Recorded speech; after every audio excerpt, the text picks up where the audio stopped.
Okay, we are going to do a how-to video. Now, I don't know how many bikes this applies to, but it definitely applies to Kawasaki Vulcan 500s and probably a lot of other Kawasaki models, and may even translate to other models of bikes. But this is about your starter switch. Now there is the start switch right there, and what happens is it ends up corroding. And you can actually, in this bike, it's not enclosed, you can actually crack open this housing and get into it and clean it and clean the contacts on it. On some bikes you may not be able to do that, but in this case you can, so this is pretty lucky. I'm not going to actually clean this switch, believe it or not, because I just did that, but there's an identical switch over here that activates the horn, and as usual with these switches, after a number of years, I can't honk the horn reliably every time. I have to push it multiple times to get the horn to honk.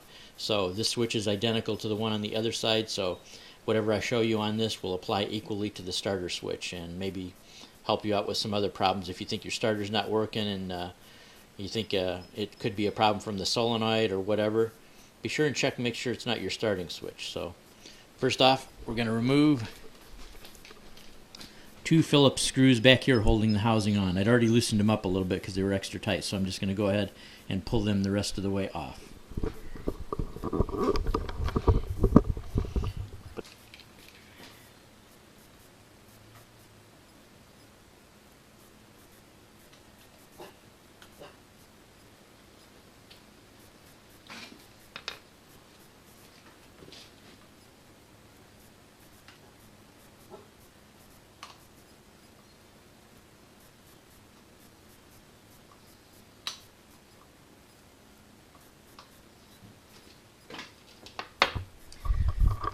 Okay, now here's the switch mechanism down in here.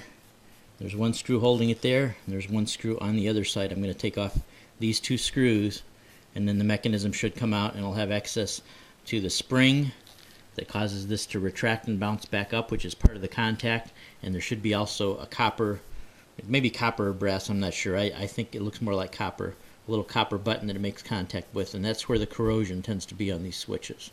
So we'll pull these apart, and then we'll get to the switch mechanism.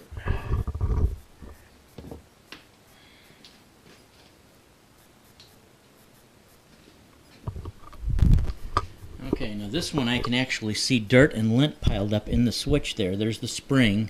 You can see the little spring down there that actually sits on this little button to the side. It kind of moved a little bit.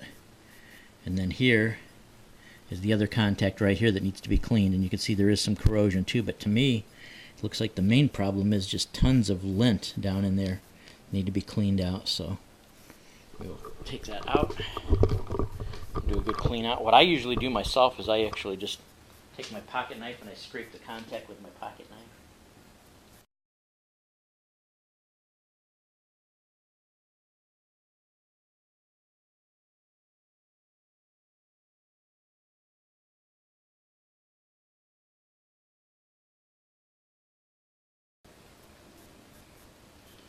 Now the spring actually looks in fairly good shape. It's not really, sometimes the top of the spring can be, because the contact is going from this part of the spring to this part of the spring, and this actually looks in pretty good shape. So I'm thinking more and more on this switch, more than the contact being corroded. I'm thinking it's just the lint and the dirt in there. Okay, here I'm taking the whole thing out, and I'll take it over here in the light for you to see. I got most of the lint out, but you can see there's still a huge amount of lint, so I'm just going to use the little toothpick from my pocket knife and just clean out the rest of that lint. But the contact on this side actually looks pretty good. I'll still scrape it off just a little bit, but this side looks shiny, but the other side of contact is the one that looks pretty bad.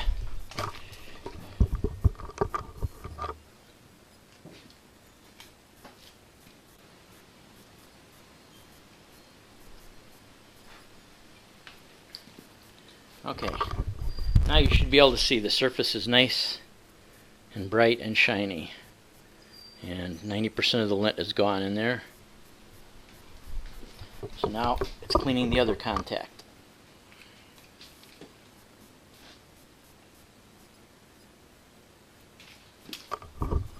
Okay, let's take a look. It was kind of dark and pitted, and now it's nice and shiny. There are still a couple of little pits in places there, but I don't want to go too crazy on scraping it down because there's just only so much material, and I want it to work again. So now it's a matter of just checking the spring.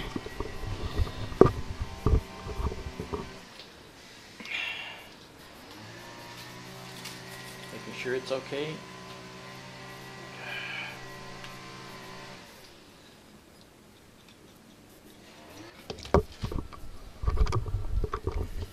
And now it's just a matter of putting the spring back down inside there.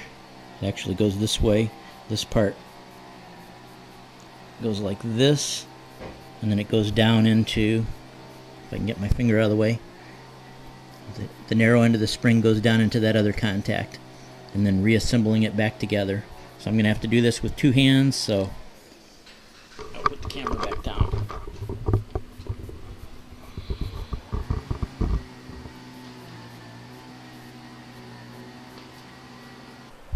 Okay, so now all that's left is just to try it out and see if it works.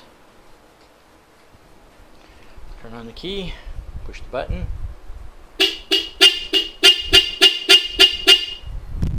Works perfect. Hope that helped somebody out, that if you have a problem with your horn switch or your starter switch.